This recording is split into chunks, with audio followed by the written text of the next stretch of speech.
हिंद साथियों, आप सभी का स्वागत करता हूं आपके अपने channel SSTS education research centre पर। साथियों, NTPC का जो पेपर आपका 5 जून से आरंभ है। अगर आप चाहते हैं कि 5 जून को आखिर ऐसा पेपर आएगा, कैसा आएगा, किस टाइप से क्वेश्चन आएगा, तो आज की ये वीडियो आपके नाम।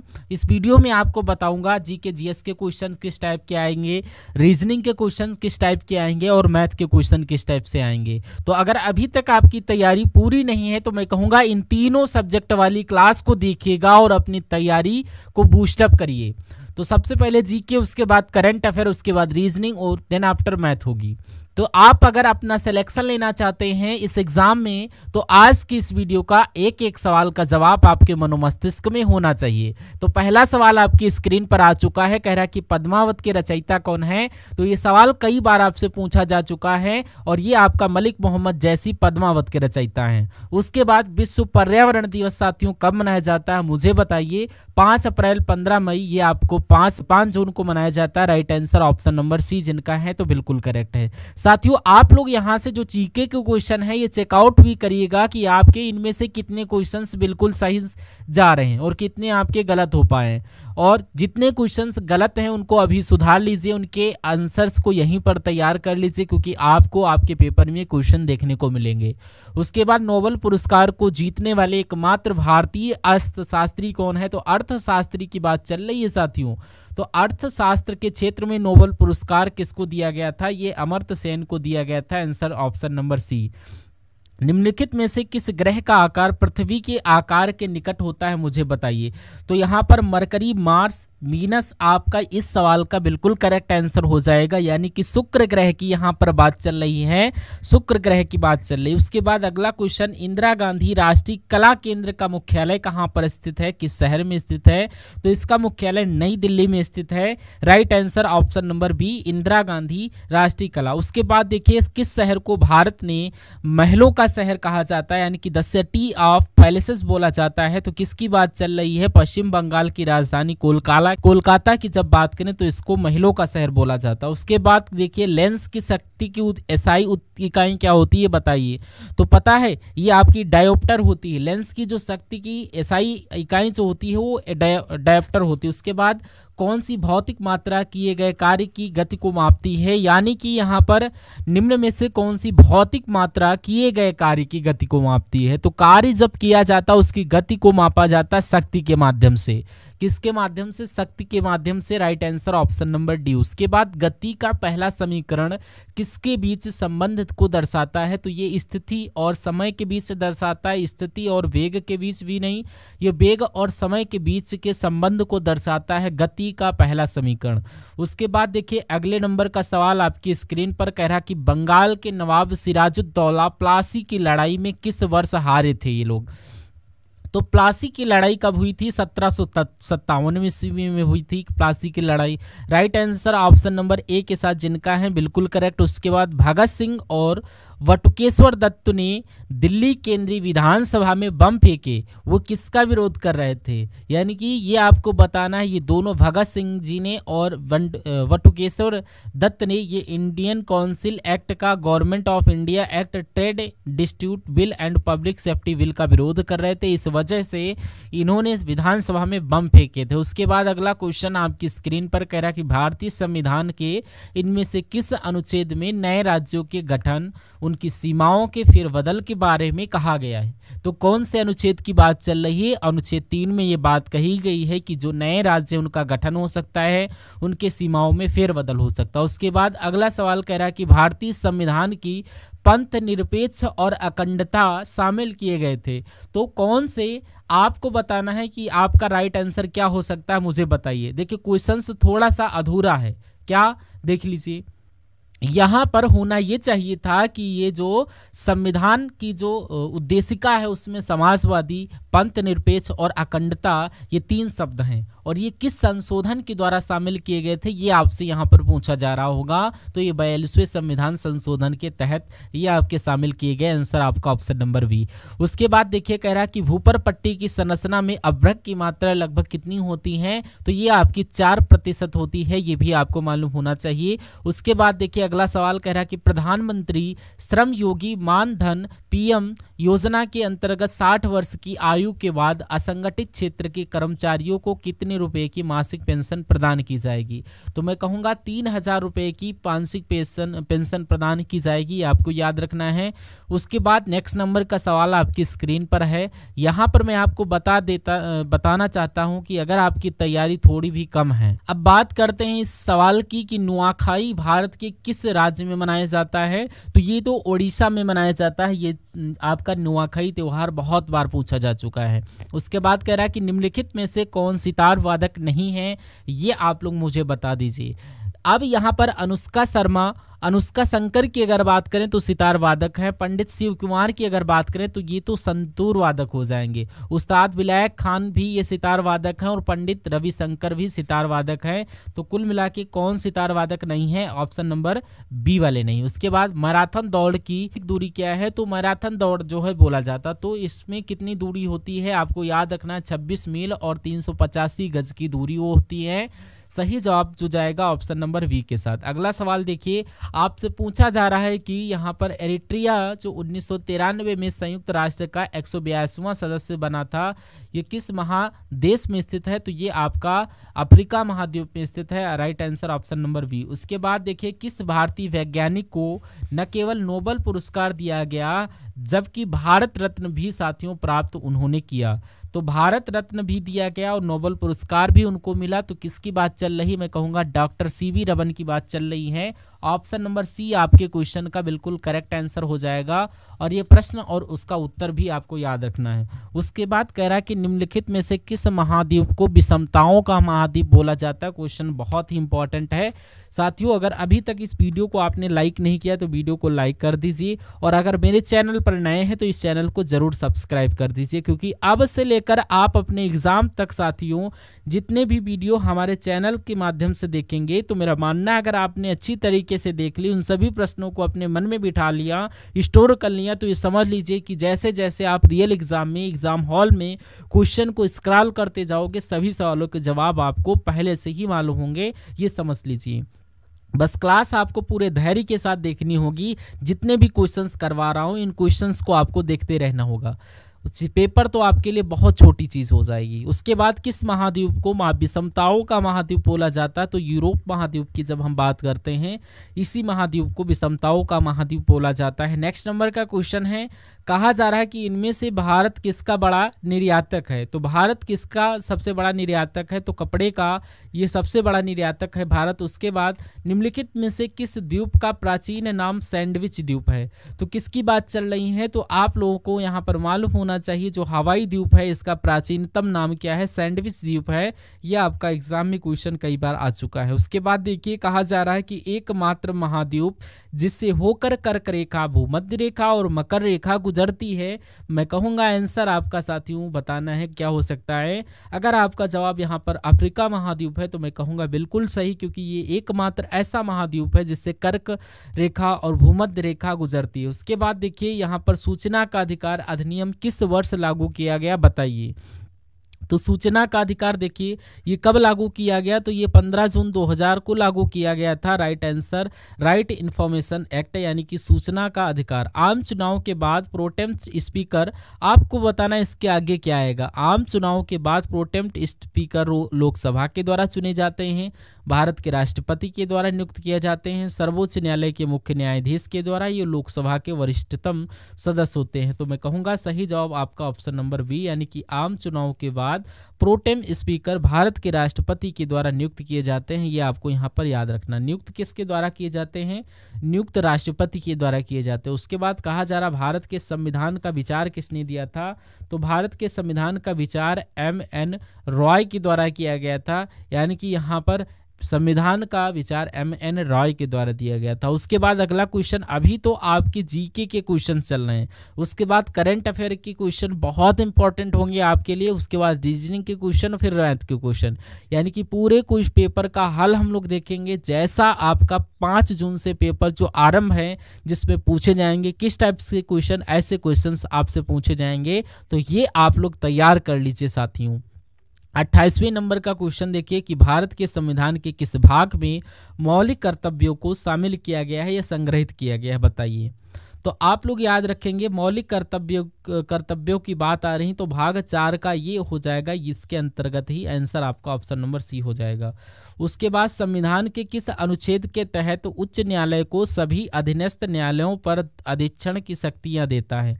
तो यहाँ पर आपका राइट आंसर ये दो कुछ नहीं है। तो ये किस अनुच्छेद की बात चल रही? अनुच्छेद 227 की बात चल रही। Right answer option number B. उसके बाद कह रहा है कि राज्यसभा के सदस्यों का चुनाव किसके द्वारा किया जाता है? तो राज्यसभा के जो सदस्यों का चुनाव है उनका एक तरीके से विधानसभा के निर्वाचित सदस्यों के द्वारा उनको चुना जाता है। राइट आंसर आपका जो जाएगा ऑप्शन नंबर ए हो जाएगा। उसके बाद अगला क्वेश्चन कह रहा है कि भारत में किसी भी मामले को कहीं भी स्थानांतरित करने का अधिकार किसे होता है, बताइए। तो ये अधिकार सुप्रीम कोर्ट का होता है, नगर पालिका या स्थानीय न्यायालय को, ये कहूँगा सुप्रीम कोर्ट यानी कि सर्वोच्च न्यायालय का अधिकार होता है। अगला क्वेश्चन देखिए, स्थानीय सरकार के अवगुण क्या हैं? तो स्थानीय सरकार का अवगुण जब आपसे पूछा जाए तो आपको बताना है ग्राम सभा के चुनाव नियमित रूप से नहीं होते हैं, ये तो गलत बात है। कई राज्य सरकारों ने महत्वपूर्ण शक्तियां स्थानीय सरकारों को स्थानांतरित नहीं की हैं, ये भी दिक्कत है इसमें। स्थानीय सरकार के पास पर्याप्त संसाधनों की कमी है, ये भी दिक्कत है। तो ये सारे के सारे अवगुण हैं, ये गुण नहीं है, ये अवगुण है स्थानीय सरकार के। तो मैं कहूँगा ये सभी आपका राइट आंसर हो जाएगा। उसके बाद कहा आपसे जा रहा है कि समग्र आपूर्ति की तुलना में कुल मांग में अत्यधिक वृद्धि के परिणाम स्वरूप कीमतों के समान स्तर में निरंतर वृद्धि को क्या बोला जाता है? एकदम टॉप लेवल का क्वेश्चन है और आएगा आपकी क्वेश्चन में, बच्चे नहीं कर पाएंगे, या आप अगर देख रहे हैं तो आप ये लोग कर दोगे। कहा जा रहा है इनको मांग जन मुद्रा स्फीति, क्या इसको बोला जाता है? मांग जन मुद्रा स्फीति, ये आपको याद रखना है। क्वेश्चंस मैंने आपको बता दिया, आंसर्स मैंने आपको बता दिया, बाकी आप समझदार हैं। उसके बाद देखिए अगला सवाल कह रहा है, अब हम लोग यहाँ से देखेंगे कुछ क्वेश्चन करंट अफेयर के। अब आप सभी को पता है कि 40 सवाल आपसे पूछे जाएंगे GK GS plus current affair के, लेकिन मैं थोड़े से 40 से ज़्यादा क्वेश्चंस आपके लिए लेकर आया हूं क्योंकि मुझे करंट अफेयर के मैक्सिमम क्वेश्चंस इंपॉर्टेंट क्वेश्चन पिछले 6 महीने के उनको कवर अप कराना, इसलिए कुछ क्वेश्चंस ज़्यादा लाया हूँ, तो इनको भी आप लोग देखिएगा। खैर अगला देखिए, प्रधानमंत्री नरेंद्र मोदी की किताब संस्कृति का 5वां अध्याय ये कहाँ लॉन्च की गई? तो ये कहाँ लॉन्च की गई? नई दिल्ली में, अयोध्या में, वाराणसी में, ये नई दिल्ली में लॉन्च की गई। सवाल आपका इंपॉर्टेंट है, आपसे एग्जाम में पूछा जाएगा। कह रहा किस राज्य के कराड़ शहर में 100% सुरक्षित निपटान के साथ स्वच्छता अपशिष्ट प्रबंधन हासिल किया गया है? तो किस राज्य की बात चल रही है? तो ये महाराष्ट्र राज्य की बात चल रही है। इस सवाल का जवाब ऑप्शन नंबर बी हो जाएगा। उसके बाद देखिए यहाँ पर आपसे यहाँ पर पूछा जा रहा है कि किसे केंद्रीय वित्त मंत्रालय में राजस्व सचिव नियुक्त किया गया है, मुझे बताइए। तो इनका नाम है अरविंद श्रीवास्तव। अरविंद श्रीवास्तव को ही केंद्रीय वित्त मंत्रालय में राजस्व सचिव नियुक्त किया गया है बिहार जिला में। भारतीय निशानेबाज अर्जुन बाबूटा ने ISSF विश्व कप निशानेबाजी में कौन सा पदक जीता है? तो इन्होंने भैया रजत पदक जीता है। कौन सा पदक? इन्होंने रजत पदक जीता है, ये आपको याद रखना। उसके बाद देखिए आपसे कहा जा रहा है कि rare earth elements and magnets के निर्यात पर किस देश ने रोक लगाई है? तो चीन देश ने रोक लगाई है। किस देश ने? चीन देश ने रोक लगाई है। Right answer option number C हो जाएगा। उसके बाद देखिए कहा जा रहा है कि बॉम्बे स्टॉक एक्सचेंज की कौन सी वर्षगांठ मनाई गई है? तो हाल फिलहाल में अभी साथियों 150वीं वर्षगांठ मनाई गई है बॉम्बे एक्सपोर्ट एक्सचेंज की। नेक्स्ट नंबर का क्वेश्चन कह रहा है कि किस मंत्रालय ने राष्ट्रीय कर्मयोगी जन सेवा कार्यक्रम की मेजबानी की है? तो इस मंत्रालय का नाम आयुष मंत्रालय, और इन्होंने राष्ट्रीय कर्मयोगी जनसेवा कार्यक्रम की मेजबानी की है। ये आप सभी लोगों को यहाँ पर याद रखना है, आपको मालूम होना चाहिए। उसके बाद अगला क्वेश्चन आपकी स्क्रीन पर कह रहा है कि हाल ही में फ्रेंच लग्जरी ब्रांड CHANEL यानी कि चैनल ने किस भारतीय को अपना ब्रांड एम्बेसडर बनाया है? तो मैं कहूँगा कि अनन्या पांडे को अपना ब्रांड एम्बेसडर बनाया है फ्रेंच लग्जरी ब्रांड चैनल ने। उसके बाद देखिए कह रहा है कि किस राज्य सरकार ने महिला संवाद अभियान शुरू किया है? ओडिशा ने शुरू किया है? नहीं। हरियाणा ने शुरू किया है? नहीं। बिहार ने शुरू किया है? बिल्कुल साथियों, अभी हाल फिलहाल में बिहार राज्य सरकार ने महिला सम्मान अभियान की शुरुआत की गई। उसके बाद हिमांशु धाकड़ ने अंडर 18 एशियाई एथलेटिक्स चैंपियन में कौन सा पदक जीता है? तो इन्होंने स्वर्ण पदक जीता, इसलिए सवाल आपके लिए इंपॉर्टेंट है। किसी ने अगर स्वर्ण पदक जीता है तो सवाल अपने आप में अहम भूमिका निभाएगा अपने एग्जाम में। उसके बाद कहा जा रहा है कि अमेरिका और ईरान के बीच परमाणु वार्ता का दूसरा दौर कहाँ से शुरू हुआ है? तो ये साथियों इटली में शुरू हुआ। कहाँ? इटली में शुरू हुआ है। उसके बाद देखिए 2024-25 में भारत का दवा निर्यात कितने प्रतिशत बढ़ा है? तो भारत का दवा निर्यात की अगर बात करें तो ये 9% आपका बढ़ा है। आंसर आपका ऑप्शन नंबर डी हो जाएगा। उसके बाद कहा जा रहा है कि किस राज्य का बड़े शक्ति गांव नक्सल मुक्त गांव बना है? तो मैं कह सकता हूं अगर यहां पर बात करें छत्तीसगढ़ की, तो छत्तीसगढ़ राज्य का जो यहां पर बड़े शक्ति गांव है नक्सल मुक्त गांव बना है। सही जवाब आपका ऑप्शन नंबर बी। उसके बाद हाल ही में सरकार ने किसे ICAR का महानिदेशक नियुक्त किया है? तो यहाँ पर अगर बात करें तो यहाँ पर मांगी लाल जाट इनका नाम है और यही ICAR के महानिदेशक नियुक्त किए गए हैं, ये आपको याद रखना। उसके बाद देखिए अगला क्वेश्चन, किस राज्य ने सिल्कयारा सुरंग का नाम अब बाबा दौखनाग के नाम पर रखा जाएगा? देखिए यहाँ पर अगर हम लोग बात करें साथियों कि क्या आपका राइट आंसर होगा, किस राज्य में सिल्कयारा सुरंग का नाम अब बाबा वैगनाक के नाम? तो यहाँ पर ये उत्तराखंड का नाम, यानी कि वैगनाक उत्तराखंड राज्य में सिल्कयारा सुरंग का नाम ये रखा जाएगा। उसके बाद देखिए कहा जा रहा रक्षा मंत्री राजनाथ सिंह ने कहाँ पर 4 दिवसीय संसद खेल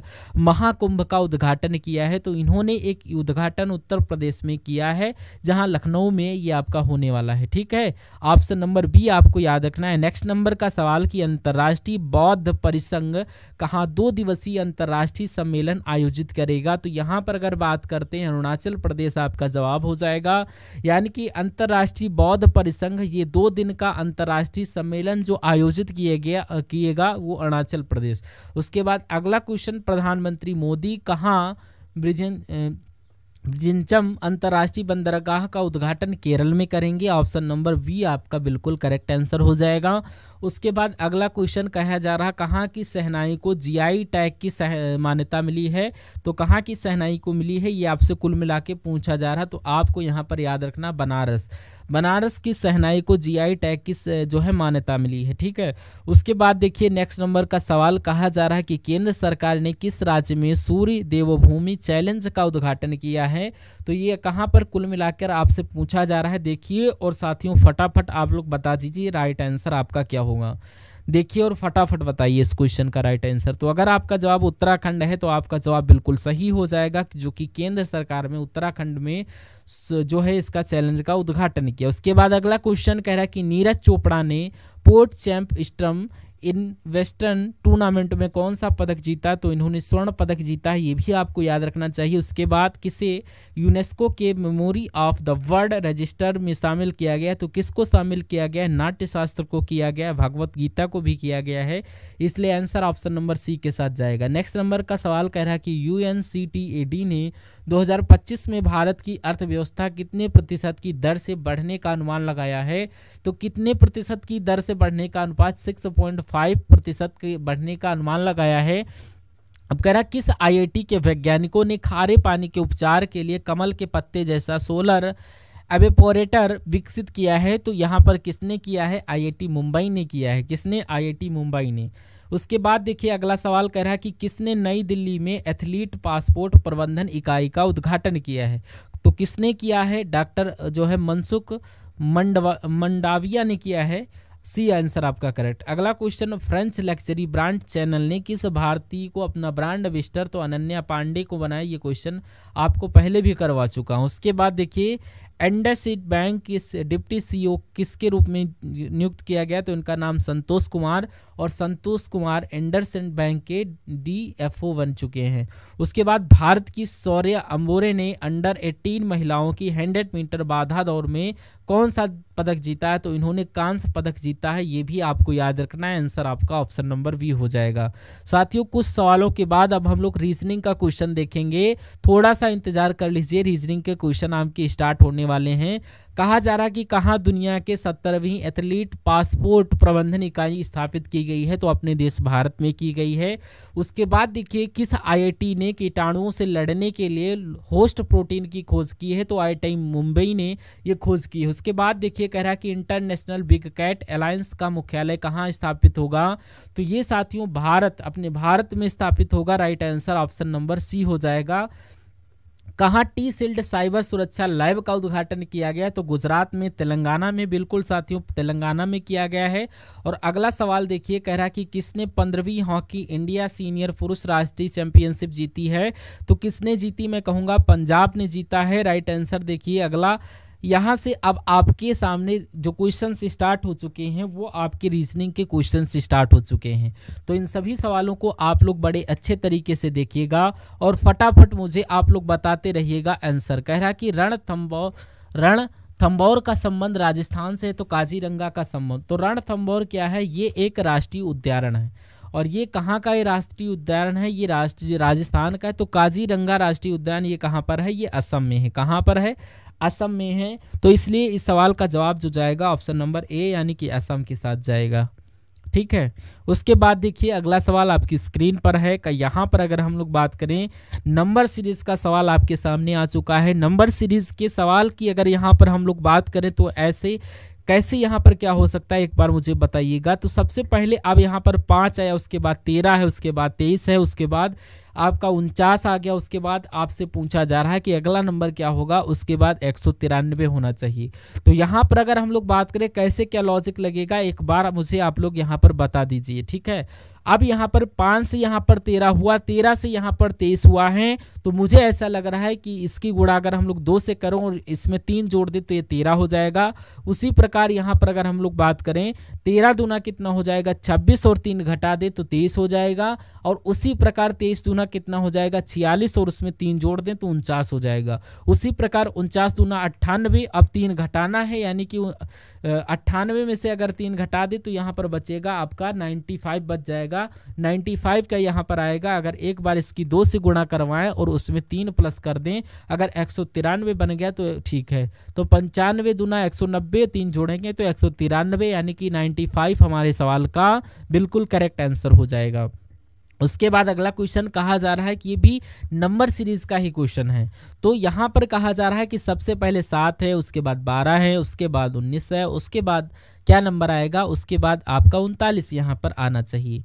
तो यहाँ पर इस कॉन्सेप्ट की अगर बात करते हैं आखिर क्या है इस कॉन्सेप्ट में, 7 से 12 हुआ है तो मुझे लग रहा है 5 बढ़ रहा है। 12 से 19 हुआ है तो यहाँ पर 7 बढ़ रहा है, तो यहाँ पर कितना बढ़ेगा, यहाँ पर कितना बढ़ेगा, एक बार ट्राई करके हम लोग देख लें। अगर 5 से 7 हुआ तो मेरे हिसाब से यहाँ पर 7 से 9 होना चाहिए। अगर 19 में 9 जोड़ते हो यहाँ पर 28 आना चाहिए। 5 से 7 हुआ, 7 से 9 हुआ तो यहाँ पर अब 11 होना चाहिए। अगर 28 और 11